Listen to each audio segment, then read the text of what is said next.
Good evening and welcome to the third and final program in the World Affairs Council of Western Michigan's 2021 three-week Community Resilience Series presented in collaboration with Kent District Library. I'm Michael Van Denen, I'm the Executive Director of the Council, and on behalf of my colleague Erica Kubik, the Board of Directors of the World Affairs Council of Western Michigan, I welcome all of you.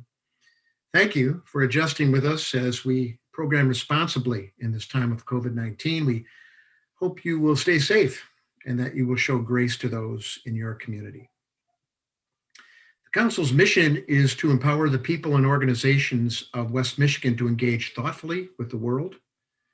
We do this with the support of 50 local companies, 11 colleges and universities, and many community members.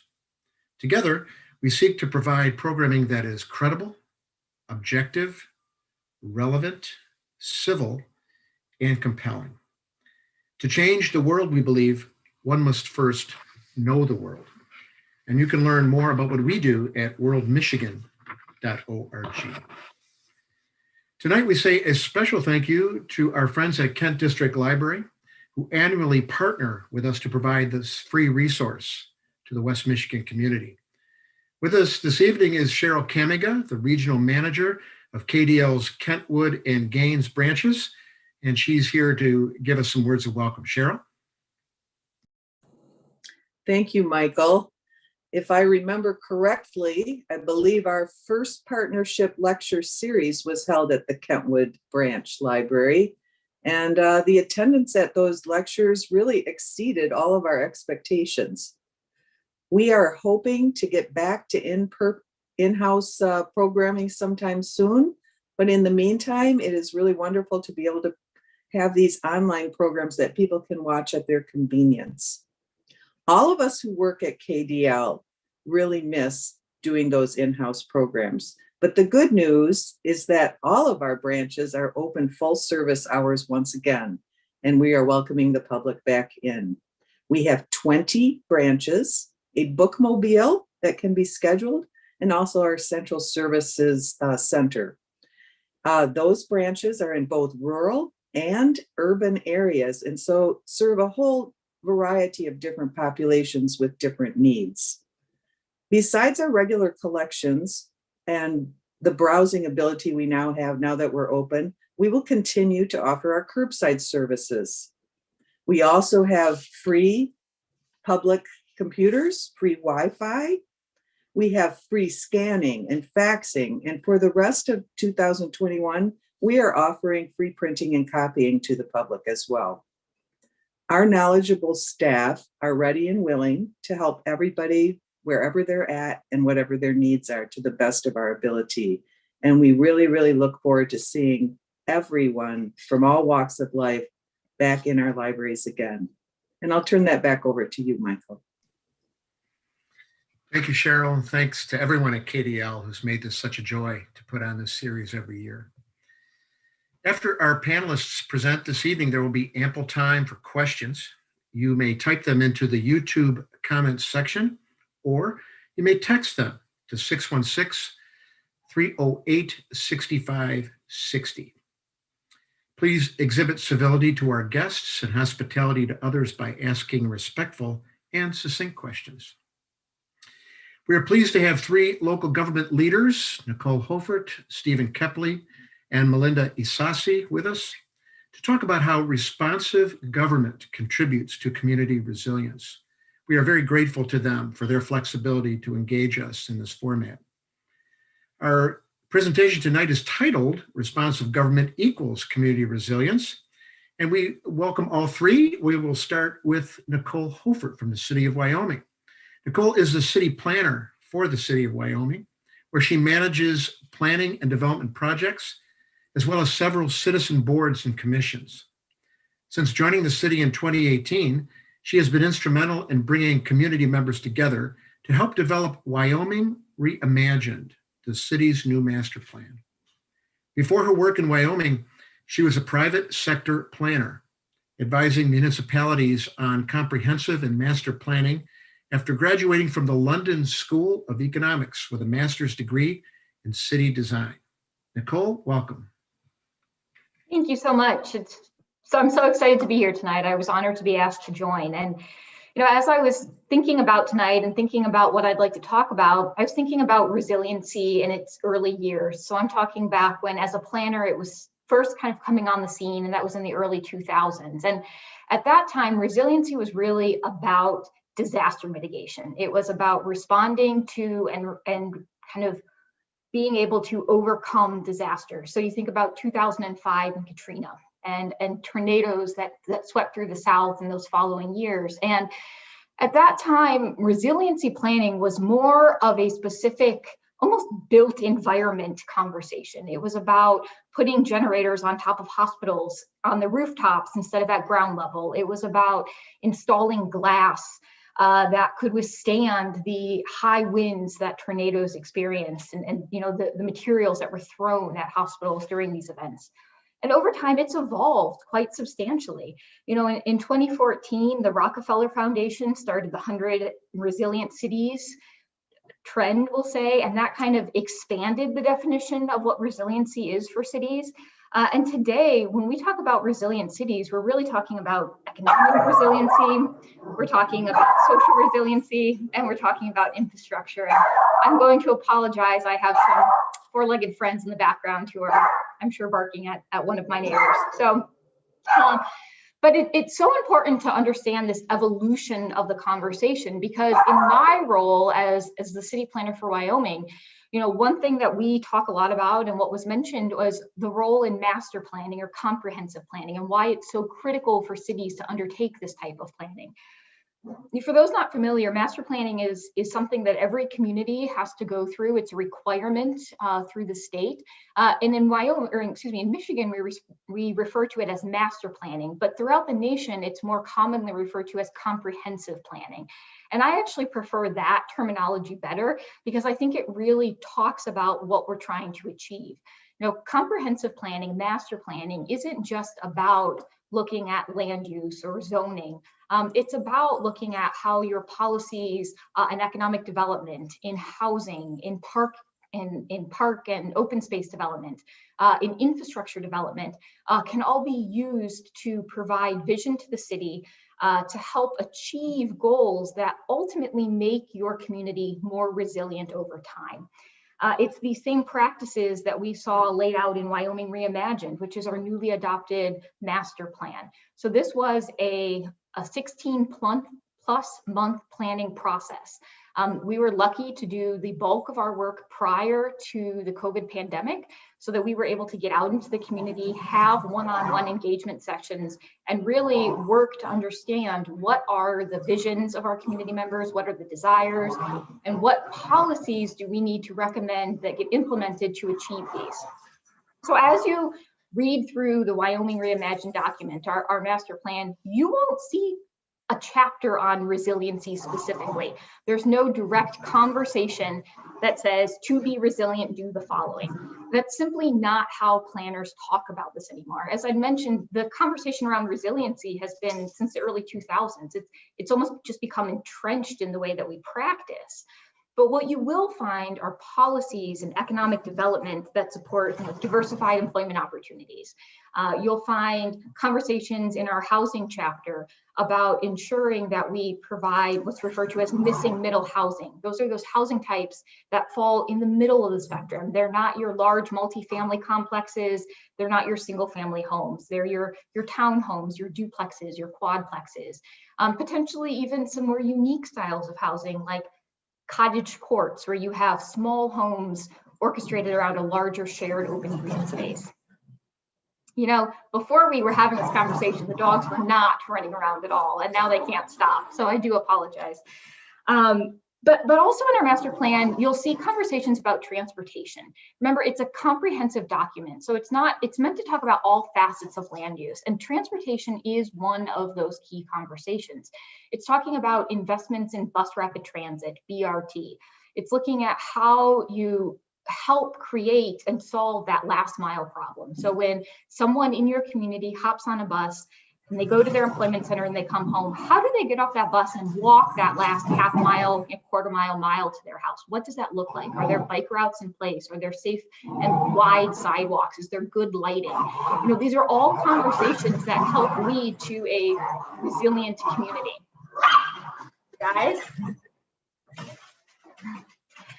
my apologies. But more importantly, it goes beyond the specific talk about transportation in that world. It also talks about smart cities and what that means.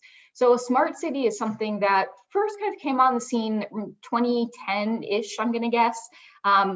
There's probably an example earlier than that. But what smart cities have shown is that through transportation demand management, TDM, through different types of technologies, you can make cities more resilient, more efficient in their practices. So kind of coming around to all of that, what does that all mean for tonight's conversation? You know, when tonight's conversation was introduced, we talked about responsive government and community resiliency. And a master plan is, I believe, one of the best tools in my profession for helping to understand the community's desires and then start thinking strategically. What's your 5-year plan? What's your 10-year plan, your 15-year plan?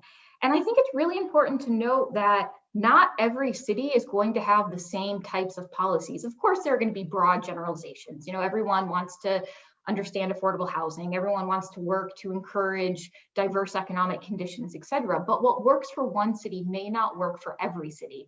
I think it's also important to note that some cities might arrive at that point sooner than later. You know, an important conversation in many communities right now is the integration of broadband and also electric, you know, the electrocution of cars, the electrification of cars, shall we say, and what does that infrastructure look like?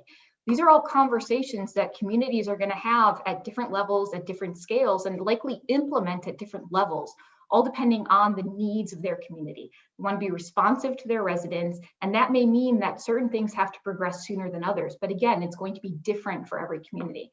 So if you haven't had an opportunity to check out Wyoming Reimagined, this is my shameless plug. I do hope you'll check it out because I really believe that comprehensive planning is an important part of a community. And I think that it's important to understand and to verify year after year after year that the desires that you hear in your community are continuing to be implemented as you work through that 5, 10, 15-year plan.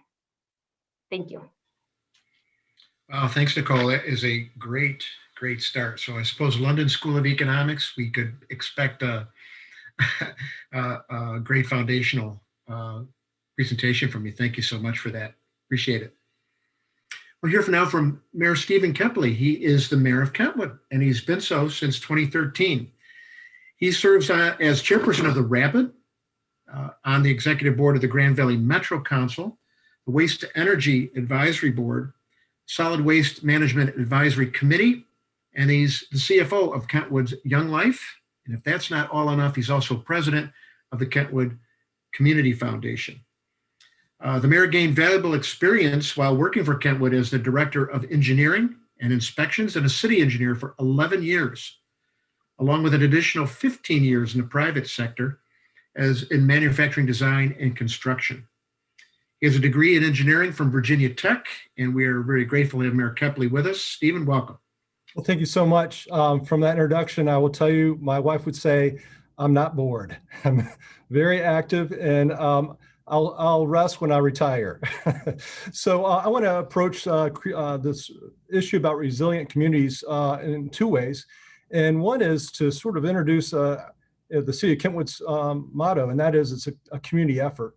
And we are not alone as we are trying to lead and guide our different communities. So I wanted to just inform the listeners of how we collaborate. And I'm speaking on behalf of the City of Kentwood, but I know that Grand Rapids and Wyoming use this collaboration effort to really be able to walk down this path, especially in difficult times like the pandemic. And I want to focus on sort of 3 levels of collaboration. One is at the state level, one's at a greater regional area level, and then one is at the greater Grand Rapids regional area. So at the state level, we are all members of the Michigan Municipal League. This organization consists of 519 cities and villages. There's a total of 533 cities and villages in Michigan, and MML represents 519 of them. So a very large group of our cities and villages.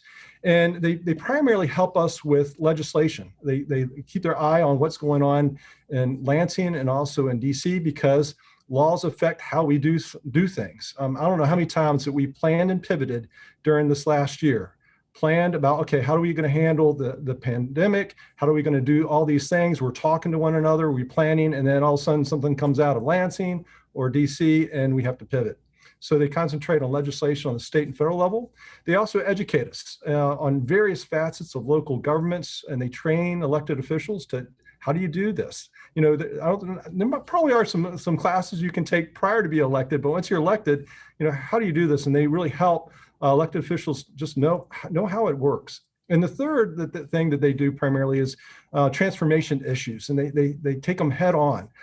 Things like IDEA, which has to do with diversity, equity, accessibility, and inclusion. They also deal with helping the economic conditions for the cities. How do you become vibrant cities and placemaking, that sort of thing. On the next level it's more of a 6-county area, and it's our MPO, Metropolitan Organization, and it's called Grand Valley Metro Council. And Grand Valley Metro Council represents 39 governing communities, and it covers 6 counties, including Kent, Ottawa, Allegan, Barrie, Ionia, and Montcalm. And their 3 main focus points is transportation. We get quite a lot of money from federal government to do road projects, and the MPO gathers together, and they identify and organize that type of funding for the different units of government. Another big aspect of what Grand Valley Metro Council does is called REGIS. It's the Regional Geographic Information Systems. So instead of each city owning their own one, the cities have, and these governing agencies have come together, and basically by doing that, you do save a lot of money. So a lot of things that we do is to help the taxpayer money go a longer way. And the third thing that the Grand Valley Metro Council concentrates on is environmental programming, because our streams and our rivers flow through multiple units of government, and we all are concerned about keeping our waters clean and safe. And we also have things like the MS4 permit that we need to go through. And so when you're doing with a lot of technical aspects, we really want to work together to talk with one voice, to do things very congruent, no matter which side of the road you happen to live on. And then the more localized group is called You got to like the acronyms. UMMM, Urban Municipal Mayors and Managers. And this is just the 6 cities. So Kentwood, Wyoming, Grand Rapids, East Grand Rapids, Walker, and Granville. We meet on a monthly basis, and we work together extremely well. Especially, I'll give you an example, the pandemic. How many times did we have to make a decision? You can't go to your pandemic book and say, this is how you do it. We're constantly talking to one another, trying to understand, what is coming out of Lansing and how do we do this? And so we work extremely, extremely well with each other. We deal with all sorts of different types of issues and areas, like the 911 emergency call centers. We work on mutual contracts with one another. We have mutual aid, so the fire departments help each other out. Before I was mayor, I was the building official and city engineer, and I had an awesome opportunity, worked with my counterparts in the building inspections department. And we said we can do this better for our customers, and so we ended up working with our permitting applications concerning our trades, which is mechanical, plumbing, electrical. And our goal was to come up with the same application for permits. So we're using the same nomenclature.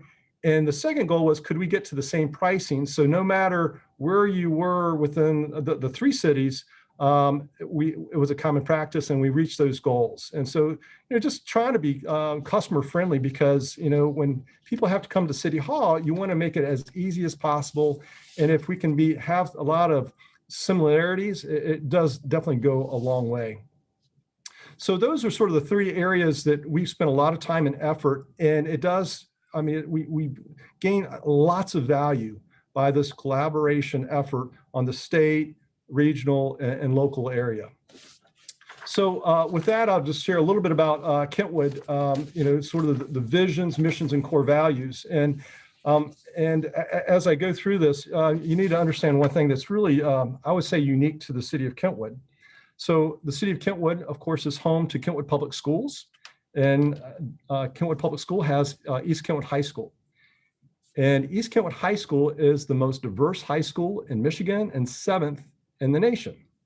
We have our students represent over 80 different countries and over 90 different languages. And it is an incredible blessing to have that diversity. There's such a value and benefit to having, the world come to us. The learning experiences, the life lessons. You learn so much from people that have grown up in a whole different area, a whole different culture, and we are truly blessed. It's amazing to when you could before COVID be with the students, especially at East Kentwood High School, and the unity and the love that they have with each other. I don't know how many times I thought, these students can teach the world how to do this. And so it's just been an honor to actually be mayor to represent this incredible diverse community. And our challenge is this: how do you bring unity to a community that has such diversity? And when I was knocking on doors almost 8 years ago, and every time I knocked on a door, a different person was behind that, someone that had a different story, a precious person. And I just remember after like the 10th house with 10 totally different cultures and folks, I asked that question, how do you do this? And sometimes when I ask the question, an answer comes to my mind. And this was the answer. It's simple. It's part of the greatest commandment. And part of the greatest commandment is love your neighbor as yourself. And I think that it's a simple word, but it's the most powerful word. I think the only way that we can create unity in a community is really to practice, to demonstrate love. And love people that maybe don't look like you, talk like you, worship like you. We are called to love them. And that's just, for me, is key for a community to be successful. And so as a city, we try to bring our residents together. And one way we do this is with free events. Who doesn't like a concert? And bring your chair, bring your friends, and gather as a community for a free concert. And then you have food truck rallies, and you have all sorts of different events throughout the year where we're trying to gather community together so that they might meet each other if they haven't met each other, to spend time with one another, to get to know each other, to bring community together. And so we do that with events, we do that with parks, we do that with trails. You walk on the trails and you meet all sorts of people. And so that, so part of our values, vision, mission, and core values are the following. The vision is the city of Kentwood is a diverse Michigan community where people can find opportunity, safety, health, and happiness. And part of that is that we want to have a safe place to live, a quality place to live, a place that is affordable, so that have all sorts of ranges of residential values, those that are maybe lower on the financial value versus up high and everything in between. And so that's been a big discussion of us working with different organizations to provide housing that is affordable, workforce housing, those type of things.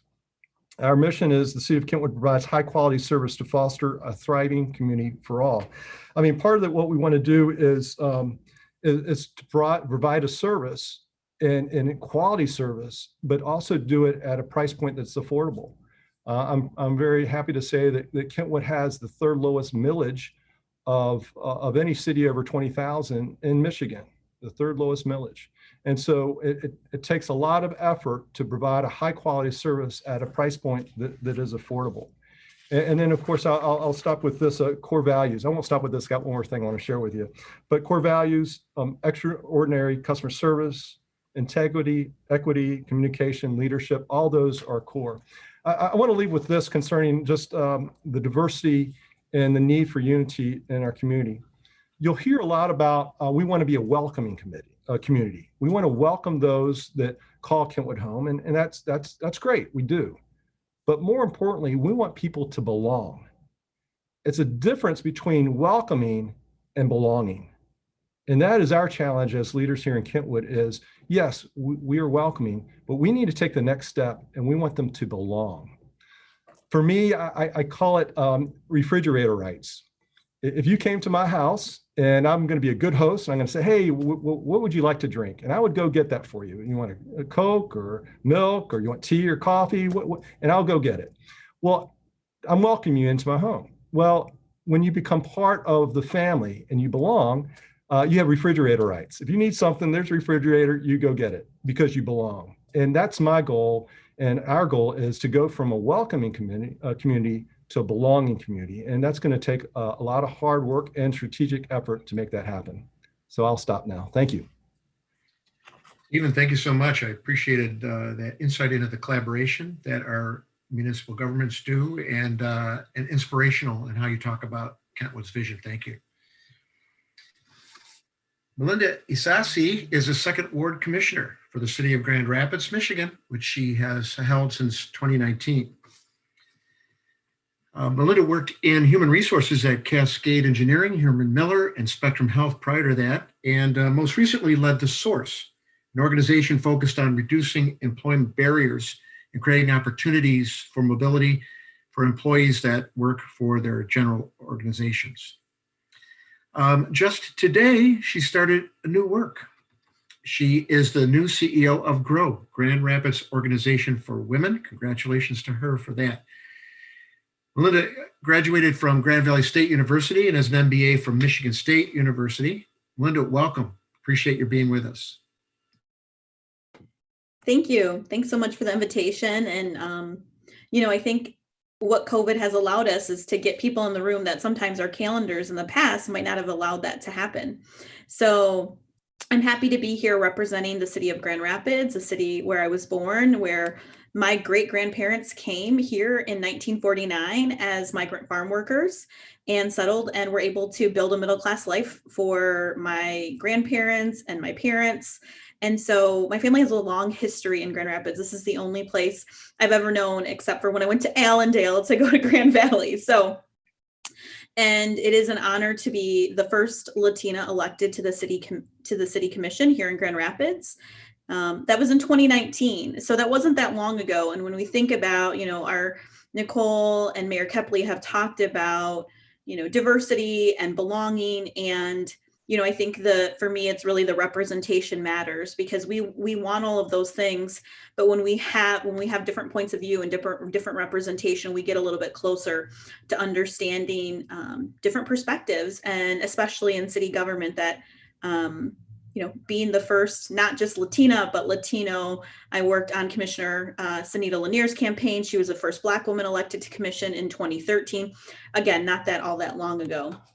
I never imagined, I actually ran for office, other positions, wanted to be a library board commissioner in Grand Rapids. That was my first election, GRCC Board of Trustees, and the school board. And I lost all of those elections. I finally won in the biggest really election of my life when I ran for Second Ward City Commission to fill the seat that Ruth Kelly was vacating due to term limits here in the city of Grand Rapids. So when I settled in January of last year, I thought, okay, I can breathe a little bit. All the hard work of campaigning, the nights that you spend going door to door, talking with people, my husband essentially being my campaign manager, I thought I can have a little breath and I can take a little time. And little did I know that I would only have 6 meetings in person before we went into this virtual world of governing. And had my first year in office be focused on a global pandemic, an economic recession, and a call to end systemic racism in all facets of our life. And so I'm writing a journal, so I know everything that we talk about, because I hope to look back on this time. And I always knew that it was a privilege, but even more so, it just feels like a major responsibility. And I feel just feel very lucky to be here in this spot, and know that that luck was really by those who helped me get here, and other leaders around the table. So when we think about Grand Rapids, it's important, I think, to note, we're a city of 200,000 people. In our wards, we're divided by a ward system. So there's 3 wards. I represent the 2nd ward, which is really considered the northern part of the city of Grand Rapids. About 76,000 individuals live in each one of our wards. And I've actually lived in every single ward in Grand Rapids, but I love to call the 2nd ward home. It's been my home with my husband and I for the last 12 years. It's important to note that our city commission roles are, part-time positions. We hire a city CEO, our city manager, Mark Washington, who came to us from Austin, Texas, and who has a wealth of experience as a long-time civil service individual, understanding how municipal government works, working with elected officials, and working in coordination and conjunction at the national, state, and local level. So I think it's important for people to note that, because I always think you're a city commissioner, you can just go and decide and do whatever you want.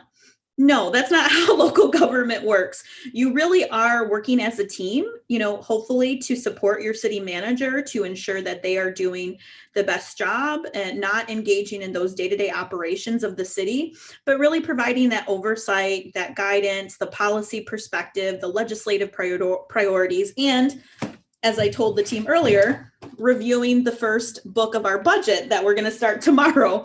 And so May will be all about reviewing the budget at hand and making those decisions about where our tax dollars should be expended in this city. So when we talk about that at that level, I always like to point out to people, it's not just my vote and whatever I want to do, I can do. It's really coordinating and connecting with your fellow commissioners, the mayor, and that city manager to work in that collaboration and that spirit of supporting your city. I loved the topic when this came to me as an opportunity that Erica presented, because this idea of resiliency is one, Nicole gave a really good background of how it emerged and, economic development in our cities and communities. Really in our social circles and primarily in communities of color, there has been a sort of a negative connotation in recent years around the idea of resiliency, and that when we think about resiliency, it's the ability to recover from something that is negative or bad in a quick or easy way. Or I think it's even defined as toughness.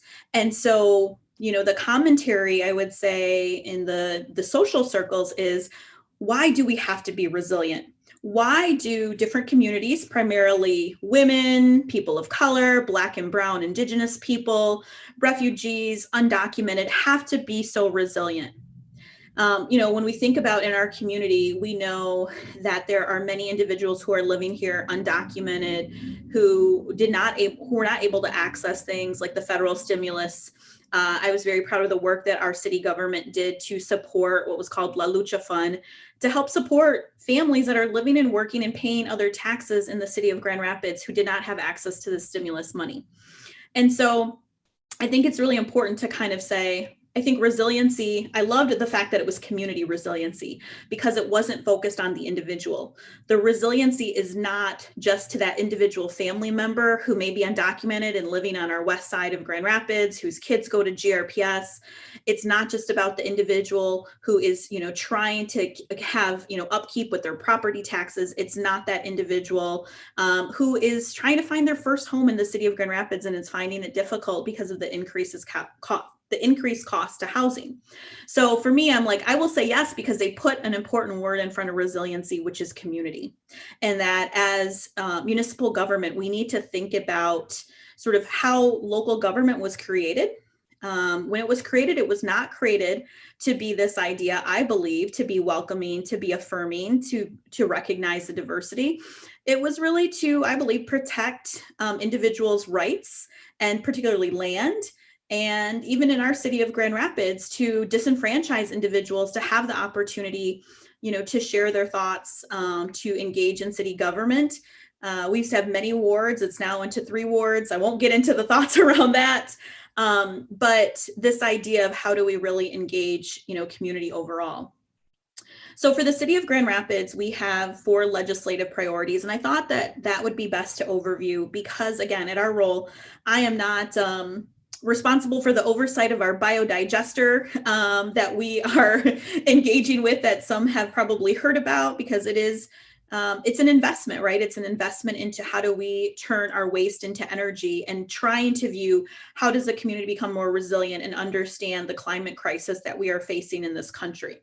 So for us, it's really a focus on our fiscal responsibility. So making sure that we have appropriate revenues coming into our city. Over the pandemic, we lost a significant amount of our income tax into the city because of the fact that people were working at home. So if they were working at home and they were no longer working in the city of Grand Rapids as one of 26 cities in the state, that was revenue that was lost to us, and really working at the state level to try to find a better solution. Investment in the long term in things like our social districts that we've seen as a way to help support our hospitality and restaurant businesses so that we can be an all season city. They do it in Europe, but for whatever reason, we don't like walking and we don't like being cold. But in other places, it is just very typical, and we want to change that, as well as just increasing and recognizing more equity in our revenue sharing as it comes from the state. Certainly a focus on the increase in housing.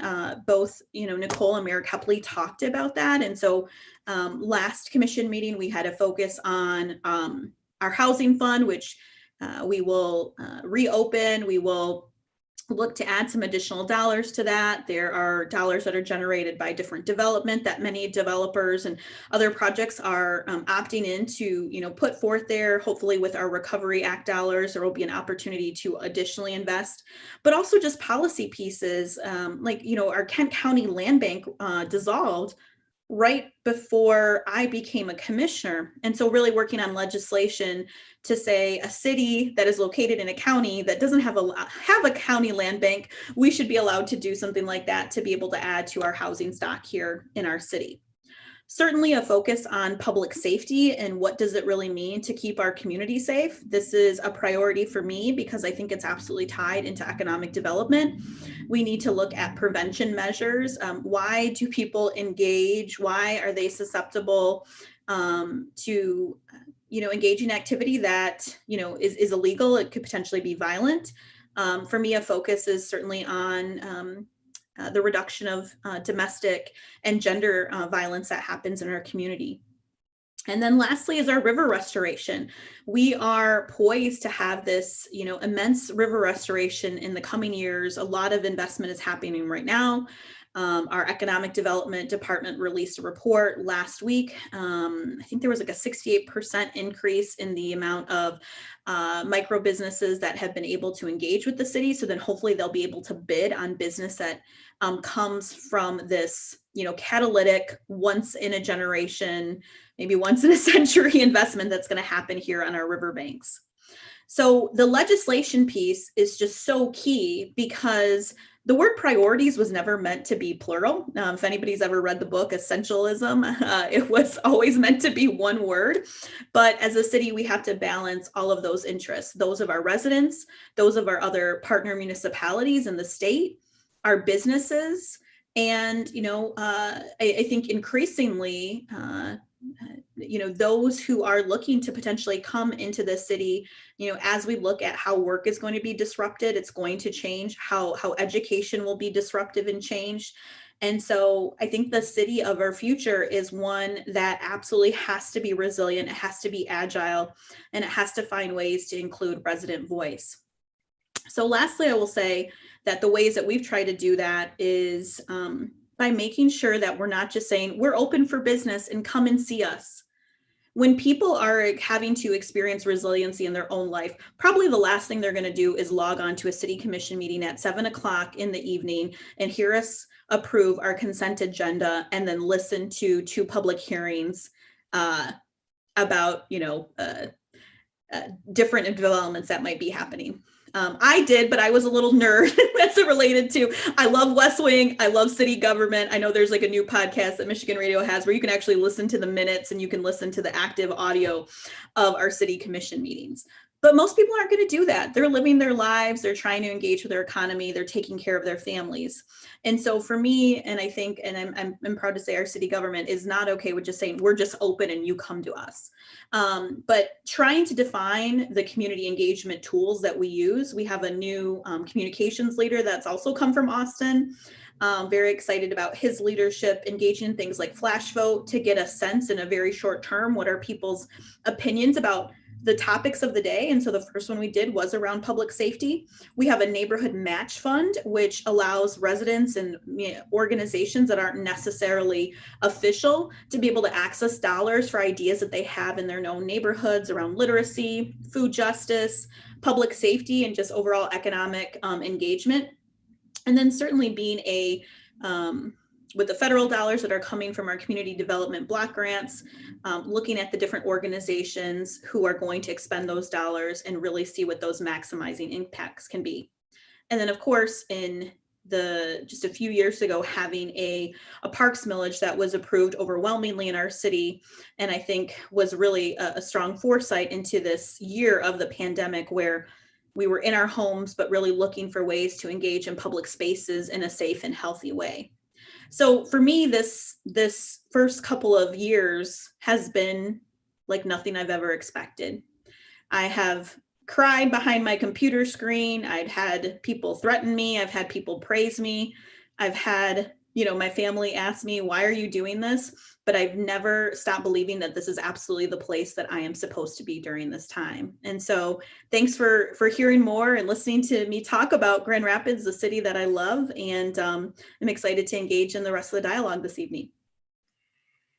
Oh, thanks so much, Melinda. Appreciate that. And I think all your communities do, I think, model going out to residents rather than expecting all the residents to come to you. I think that's a marvelous way of talking about responsiveness of community government.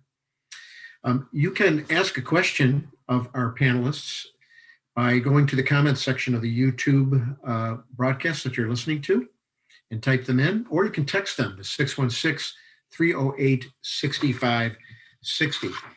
And I'd like to get things started with panelists to talk about, flexibility in this time of COVID. I mean, that's been the big extra challenge that all of you have had. How do municipalities plan for the long term, knowing that they have to adapt based on new state and federal laws? And there've been a lot of them regarding COVID in particular. And other things that change. What has COVID particularly taught you about the ways municipalities can stay flexible and adaptive, even while managing a strategic plan or a long-range plan? And if anybody wants to take that on to start, and you're all welcome to give some reflection on your experience in your city. I guess I'll start. You plan and pivot. That's what it is. Plan and pivot. So, we have plans. We have 5-year, 10-year, 15. When we're looking at purchasing equipment, we actually go out 20 years because you're going to need a fire engine and police cars and DPW trucks and equipment. So we plan equipment for 20 years. So what COVID did is some of those plans, not really the purchasing, but some of the studies we wanted to do, some of the planning for some of our parks were put on hold because we are very fiscally responsible. We have a budget. We're not going to go over budget, and there were a lot of concerns about what would be the revenues incomes during this year of COVID. And so, like Kentwood, like many other cities and governances, we're conservative in our revenue assumptions, and so some of these programs and plans would put on hold, while others were new. For instance, we weren't planning before COVID to put in free Wi-Fi all over the city. But guess what happened? COVID happened, and we now have free Wi-Fi in 15 locations throughout the city. So, COVID has been very difficult, right? There has been loss of life, but there also have been some wonderful things. And one is this program of free Wi-Fi for our residents, especially our students who can't afford it, going to our parks and to some of our buildings where they can log on has been such a wonderful thing. The other is just people really fallen in love with the outdoors again, and the support for our parks and our trails. We've started programs because of COVID, park stewardship, and people are, I think, more engaged in the outdoors because of the limitations that we had on the inside of buildings, that we could be outside and have safe separation. And so a lot of positive things, happened because of COVID. I'll add to that, when we talk about being agile, zoning codes are very restrictive, and there isn't an easy way to overlook anything that's prescribed in a code. There's a reason why it's there. And COVID really challenged us to think outside of the box. I know I'm not alone. I know our Wyoming, Kentwood and Grand Rapids also had to think outside of the box. And one of those things that we all had to think outside of the box on is when your restaurants have occupancy limits that don't allow them to continue to operate, how as a community can you help them? Because there's only so much from a municipal perspective you can do. And one thing we were challenged with is how do we make it so that outdoor seating is an easier thing to have done, that it's more expansive than it was done before. And not just outdoor seating for restaurants, but you think about your yoga studios or your workout facilities, and what types of outdoor activities can you permit and allow in parking lots, on the sides of buildings where you may not have allowed them before, but because of COVID and the challenges, you really had to start thinking about ways to help your residents be successful. So I'll leave it with that. Yeah, I'll add, certainly we talked a little bit about social districts and our zones, and in the city, we have what are called corridor improvement authorities. So I serve on our North Corridor Improvement Authority. So these businesses who already volunteer their time, they're engaged in the work of the bringing business and engagement into their particular corridors. But what I found is it's almost like a common mission, right? Like the vaccine rollout is, how do we step up to this occasion and try to do more? Certainly, I just want to thank our city staff that were so pivotal during this time. Many who, I think a few months ago, we had a call for just what are the ideas that you had about now that we have some of these restrictions, sort of some that could be arbitrary or some that are just like, this is the way that municipal government is. What are the ideas that you have? And so our city manager and his deputy an assistant manager work to make sure, how do we capture that? Because oftentimes it's those individuals in those seats who are just saying, I don't know why we do this, but getting their ideas and capturing that. And then also, not the best thing that I wanted to talk about in 2020, but was the amount of homicides that we had in the city of Grand Rapids, the highest amount. It was certainly something that as we watch that happen, why is this happening? How is this happening? And I do believe that it is hopefully a blip in the realities that people were facing economically, mentally, the trauma, the secondary trauma that individuals have. And so what I believe it did push is tomorrow on our fiscal committee agenda, and then it'll go to our consent agenda, is an approval to accept a contract with Cure Violence and an interrupting system to really get at, those who are engaging in violence acts, particularly around guns. And how do we interrupt that? How do we stop that? How do we use really relevant individuals who have had those experiences of violence and gun violence and probably spending time in our county jail as well as prison and state prison to say, how do we stop this? And it's a public health issue, violence, gun violence. How can we, in a way, contract trace it just in the ways that we were doing with COVID? So I'm happy that we're at this point where this was some back and forth prior to me being on the commission. Obviously, always looking for the dollars to do something, but Spectrum Health has stepped up to support some of this investment as well as our other city dollars. And so I'm very glad that we're going to be able to vote on that and work to implement it coming in these next few months. Thanks to all of you. It reminds me that another thing that all of you had to face and pivot with is helping your residents vote. And I think that I noticed, the voting boxes go up and a lot of things. Can you talk about that a little bit? That's another great example about pivoting, as Mayor Kepley talked about. And when faced with what we had to go through to vote in November, how did your city and city leaders come together to make that happen? And what was your takeaway? How do you think it went? Well, I'll jump in because I feel like I'm the poster child sometimes for making sure that we can maintain that democratic right to cast our ballot and to do it in really safe and accessible ways.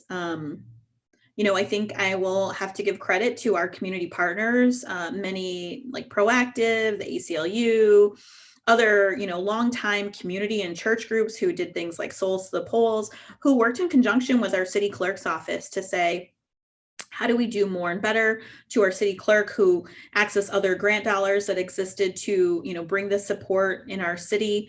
And, unfortunately, I had a death in the family the day before election day. And I had spent a lot of the summer, and I think there was also a lot of connection points because of the census. So we were already engaging with groups because the census work was happening, and we had some, great responses in Grand Rapids and in our community. And so we were able to pull upon things that we were doing with the census into voting, and how to engage groups, and how do we get into these niche, going to businesses and, kind of on that border of Grand Rapids and Wyoming, Miss Angelica's little business, and just feeding people and talking to them about voting, talking to them about the census, and just making sure it was accessible in so many ways in languages. In the city of Grand Rapids, we made sure that the ballot proposals were in Spanish because that was not available. So a lot of thanks to our city clerk there. And so, another legislative priority that I didn't talk about is to ensure the access and accessibility to voting, because I think we're seeing this at our state level, which is very concerning to me, to try to restrict that. We've seen that happening in other states. And I think that we should all be able to agree that access to voting is just a key part of our, our US experience. And companies like Herman Miller, one of my alumni companies, they made Election Day a paid holiday this year. And so looking at ways that businesses are also involved and are great partners in this, pivoting of local government. I guess I'll add on. So engineering background and like to solve problems. And this was a logistic problem. I mean, we're dealing with, instead of maybe 8,000 absentee ballots, we're now into, close to 20,000. I think it was like 18 to 20,000. And you need time, you need space, and how are we going to do this? So we got really creative, putting up temporary walls, because once they start opening up the absentee ballots, they have to be sequestered. And so we actually took City Hall and we put up some temporary walls to have that separation, give them a lot more square footage, because they also need to be separated because of COVID. So it was a wild ride. Fortunately, we got some support from the state with getting these additional units so people can drop off their absentee ballots at different locations. And daggone it, it worked. And, it was tough. It was some thinking outside the box, but it worked, and really worked out really well and smoothly. We got lots of compliments for our clerk. Just it was so efficient. And it did take a while to get the results because of all the absentee ballots. And that's something that we need to talk about in the future, but it went really well. My role is slightly removed from that, but I as someone who was witnessing it, I can say that I was impressed by the teamwork that I saw demonstrated. That ability to understand that the clerk's office was, as Mayor Kepley said, really solving problems at that point in time. You're on your feet trying to pivot as quickly as you can and understand what that impact is going to be. And so to stand back, and watch my colleagues rise to that occasion and navigate those, and then know that we did such a phenomenal job and we're able to navigate that in a successful manner. That makes you proud to be part of that, and to see your colleagues rise to that level of ability and be successful ultimately. Yeah, absolutely. And I want to compliment all three of you representing your cities. I noticed a tremendously strong effort and creative efforts to do that. And I think everyone appreciates that. That's a basic American right. And the fact that you all helped that happen in difficult circumstances was terrific. We had our first session was from John Austin, who has done a study of vital Midwestern cities. And he brought up a term that I had never heard before. Maybe you have. We all know about the green economy, but he talked about the blue economy. And he wasn't just trying to, even up Michigan and Michigan State. No, that's not what he was doing. Blue related to water. And Milinda already alluded to the work that's going down working on the river restoration downtown. But all of you have creeks and streams and lakes and ponds going through your municipalities. Mayor Kepley mentioned earlier about people discovering the outdoors. What about the provision of clean water and of access to good water resources? And we've had some disturbing incidents in our own state about that. How are your three municipalities taking advantage in building resiliency into the blue economy? So I can start here, again, being on the outside. So in my role, as the city planner, obviously we have tremendous experts who work for the city who, are ensuring that we have clean, safe access to water and that it's delivered to our residents, when they turn on their tap. That expectation is delivered. But thinking more broadly about planners and residents and access to water and the blue economy, I'm reminded of climate change and these ongoing conversations we're having. Today the government started releasing census count numbers, well, kind of at a high level, but more details to come. And there's been a lot of ongoing conversation that Michigan is poised in the future to continue taking on more population as time progresses because we have a rare asset, and that's Lake Michigan. And so it's to not acknowledge that and to not want to understand how to better tap that as a resource and also protect it is dangerous. It's a conversation that needs to be had now, and it needs to continue to be progressed, because when you think about communities that don't have access to fresh water, and I've lived in some areas where fresh water is a challenge, or more likely to be a challenge moving forward, it's going to dramatically change the layout of our land. And when we talk about resiliency, I'm not sure there's a more important conversation at times. Fresh water is vital to communities, and so the safety and protection of it would be among the top. So it's something that every resident expects. To believe that you would ever turn on your tap and not have water fall out of it is just not something you would ever believe to be true. At the same time, we never thought a virus could stall our economy and force everyone to work from home for a year. So I think if anything, what we've learned from this past year is to start talking about those unexpected events, because you never know when they might be at your front door. Yeah, I will just add, when the pandemic was starting to hit and we were in the city manager's office, and the number one thing just became, what can we control? And so we could control things like not going to do water shutoffs in our city, and to make sure that people, we're going to be doing this until the end of this fiscal year. And if we're not in a better place, we may extend it, but that will be to the city manager to decide. But I know that I want to say many of my colleagues we were very vocal, and the city manager was certainly supportive to say we can control if people have access to water, and this is this is a human right, and how do we make sure this happens? And then certainly even with the development of the riverfront, making sure runoff and other pieces are, how do we going to develop safely in that same way? And then, I think for us too in the city, we have been talking quite a bit about personal use and personal responsibility, more so probably in our electricity and gas and things like that. I just got my note from consumers about the summer peak hours are going to hit. And so how do we change our behaviors? I've only lived in Michigan, but, I remember going to California, and, when I was younger, we would just throw water out if we didn't use it. And so just really recognizing and understanding. And I think in some ways it's even just like this reconciliation with here in Grand Rapids, very much a focus on who was on this land before we came here, that this was Indigenous land, and how do we honor it and hold that in that same reverence that they all did. So absolutely, I would say not only the green economy and also the caring economy and the infrastructure. We didn't really talk about that as much, but the infrastructure conversations that are coming out of Washington, that it's not just bridges and roads, but it's childcare, it's, access to higher education, additional mobility supports. When it comes to the blue economy, of course, I'm thinking about the recreation of the water sources in Michigan, and we need to make sure that that is clean. So when I hear of clean water, I don't necessarily think first of domestic water. Grand Rapids and Wyoming do a fantastic job of providing clean, affordable water to our residents.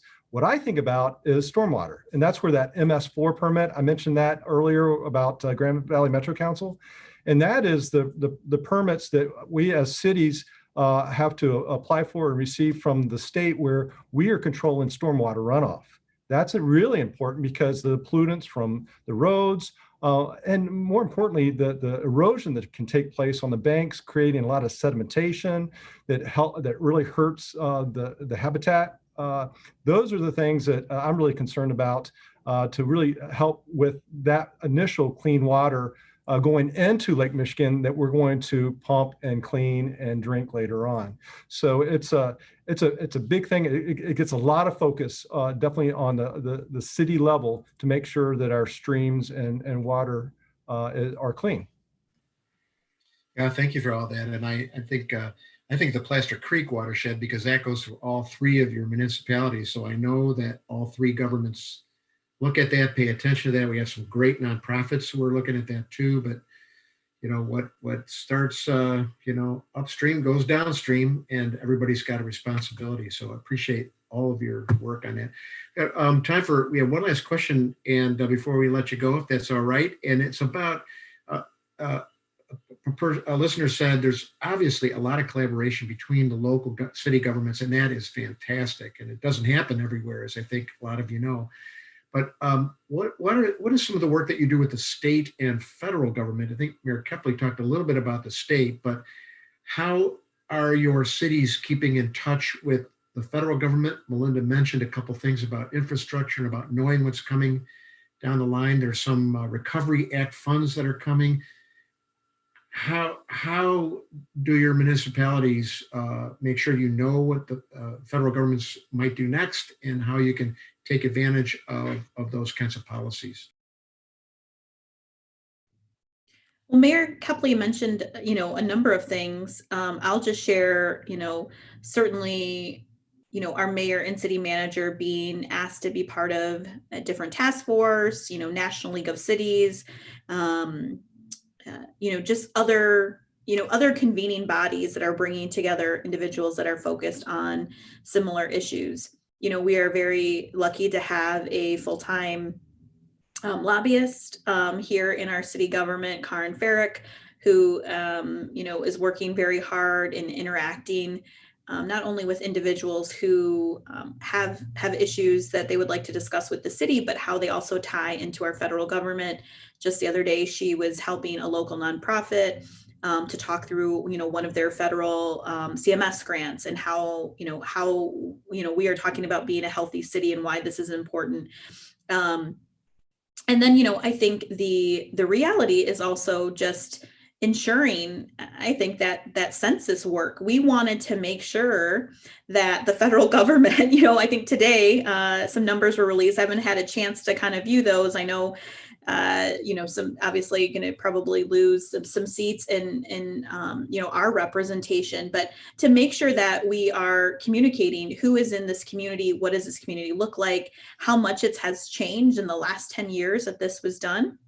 And then lastly, I think just making sure that we are not just focused on issues once they arrive. So that resiliency, I think when you work to be resilient, when you work as a community, it's that anticipation about what are the things that are going to happen. So again, being in front of things like our climate crisis, our infrastructure pieces, here in the city of Grand Rapids, we've not only voted in and introduced and accepted the medical marijuana, but also recreational marijuana, which I was just on the cut. I was just on the little piece of that, but looking at even just additional criminal justice reform that is happening across this country. So, I think what we can say is that somebody once said, relationships, you don't count on the relationships when you need them. The relationships are built over time.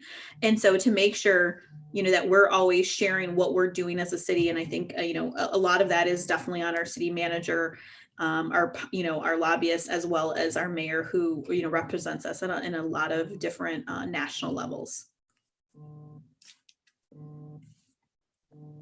There's a lot of issues on the state level, and there's lots of times when we as representatives of the city go there multiple times for multiple issues. I remember there's one issue that I went there probably 5 or 6 times on a specific new issue that we're working through, had to do with 5G and how do you do this in the right way, et cetera. So, there's multiple issues that face the city, but also there's multiple issues that face our partners. This is a community effort. As a city, we're not just doing it by ourselves, but we have incredible community partners like Hope Network. If Hope Network is experiencing some legislative issues trying to serve our community, then we need to partner with them and work with them so that they can be successful. Because if they're successful, they're doing part of what we do, and that is to protect people and property. That's what the city does. We protect people and we protect property, and we don't do it by ourselves. We do it with partnerships. So a lot of things that happen on the state and federal level not just affects us as a city entity, a governance entity, but our partners. And we need to stand, side by side, because their success is our success. When they hurt, we hurt, because we're all trying to do the same thing, and that is serve our residents.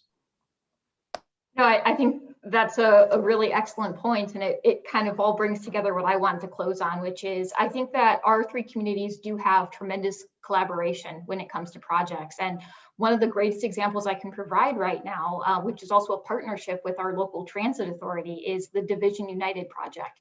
So Grand Rapids, Kentwood, and Wyoming are all partners on this project being led by the Rapid. It's being funded by a Federal Transportation Administration grant. It's almost $1 million grant that each of the cities then also have participated in funding slightly with state support as well. And you look at that, and this is a federal program that's talking about how to further transit investment, how to get the most out of your bus rapid transit investments, how to encourage corridor support at an economic level, at a social level, how to provide housing. And you see that the 3 communities on today's panel are all involved in that. And so sometimes it's, as the mayor and Milinda have stated, where it's, cities talking up to the federal government, but sometimes it's also taking opportunities provided by the federal government and bringing them down and working collaboratively to see how we can best deliver some positive outcomes to our communities. Oh, fantastic. Thank you. Thank all 3 of you for a delightful conversation. I have so many other questions to ask you. We'd run out of time, and you've got so many other things to do, but a great start in a conversation about responsive government. And just before we go, if someone wants to get in touch with you, wants to ask you more questions about the city or whatever, if a quick go around a minute, how would you want people to reach out to you? Mayor@kentwood.us. Mayor@kentwood.us. They can reach out to 311. We have an amazing team of individuals who field our calls. And, I think sometimes it's trying to get the right answer and the fastest answer. So I always tell people I might not be the fastest, but our city staff does a great job of fielding for those calls and sharing with us. And our email is on the website. I am very surprised. We get a lot of emails, but sometimes I'm surprised I don't get more emails. So feel free to email me, and I am very committed to constituent relations, even in this part-time position.